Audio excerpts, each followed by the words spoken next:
Hi hello welcome back to my channel. ఈరోజు నేను సజ్జ రొట్టె చేసుకుంటున్నానండి. ఈ విధంగా పిండి తీసుకొని ఒక ప్లేట్లో ఏమన్నా ఉండల్లాగా ఉంటే ఈ విధంగా మిక్స్ చేసుకోవాలి. ఇదేంటంటే నేను నిన్న సజ్జలు మిల్లులో ఆడించుకొచ్చుకున్నానంట. బాగా మెత్తగా ఉంది ఇది పిండి అయితే. ఇదిగో చూడండి ఎంత మెత్తగా ఉందో. ఇప్పుడు దీన్ని ఏ విధంగా కలుపుకుంటానో చూపిస్తాను. ఇవి చల్ల నీళ్ళు కాకుండా ఇట్లా వేడి నీళ్ళతో కలుపుకోవాలి. చల్ల నీళ్ళతో కలుపుకుంటే మనకేంటంటే పిండి ముద్ద అవ్వదు, రొట్టె సరిగా రాదు. అందుకని చెప్పి ఈ నీళ్ళని బాగా మరగపెట్టుకోవాలి.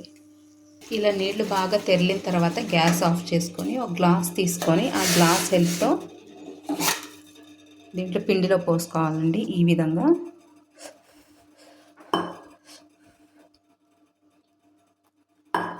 పోసుకొని చిన్నగా కలుపుకోవాలి. బాగా వేడిగా ఉన్నాయి కదా, జాగ్రత్తగా కలుపుకోండి, చేయి కాలిపోద్ది లేదంటే.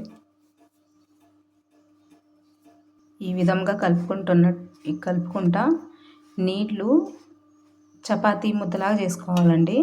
మళ్ళీ నీళ్లు పోసుకొని కలుపుకుంటూ ఉండాలి. ఎక్కువ నీళ్ళు పోసుకోకండి, మళ్ళీ జావ జావ అయిపోద్ది పిండి.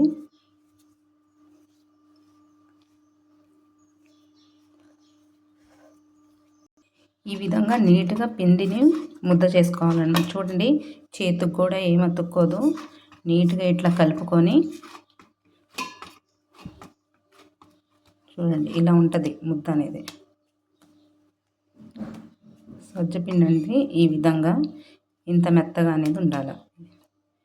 ఇప్పుడు మనం ఏంటంటే మామూలు రొట్టె చేసుకున్నట్టు ఇది అప్పడాలు కర్ర పెట్టుకొని రొట్టె చేసుకుంటాము. పుల్కా ఎలా చేసుకుంటాం అలా చేసుకోవాలి రౌండ్గా.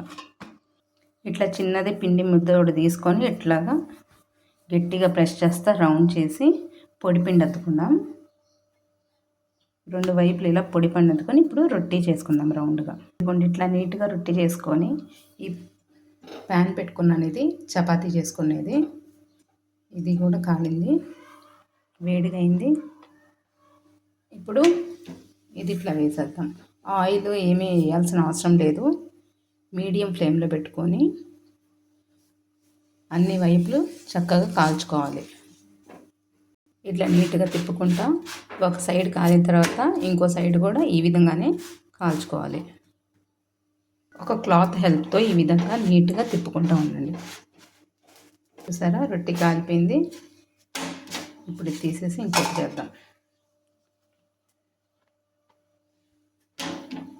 పిండి ఏమన్నా కొంచెం ఆరిపోయినట్టుంటే ఏం కంగారు పడకండి. కొంచెం వేడి నీళ్ళు ఉన్నాయి కదా, ఇందాక మనం చాలానే నీళ్లు కాచుకున్నాం కదా, అవి ఒక చొక్క దీంట్లో వేసుకొని ఇట్లా లేదా ఇట్లా మెత్తగా ఇట్లా ప్రెస్ చేస్తా కలుపుకుంటా రౌండ్గా ముద్ద చేసుకోండి. చూసారా, ఈ విధంగా.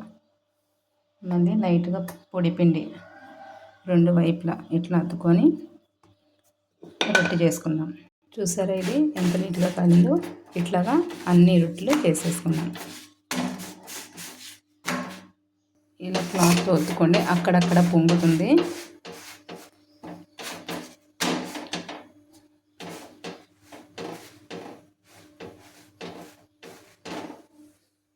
చూసారా, ఈ విధంగా నీట్గా పొంగుతుంది అన్నమాట రొట్టె.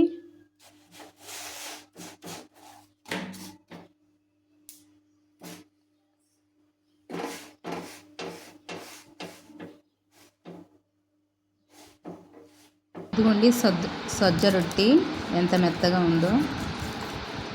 దాంతోపాటు కాంబినేషన్ వంకాయ కూర, ఇంకా ఒక ఆకుకూర చేశాను. ఎర్ర తోటకూర అంటారు కదా, అది. రొట్టె కాలుతుంటే ఎంత మంచి స్మెల్ వస్తుందంటే అండి, సూపర్ ఉంది.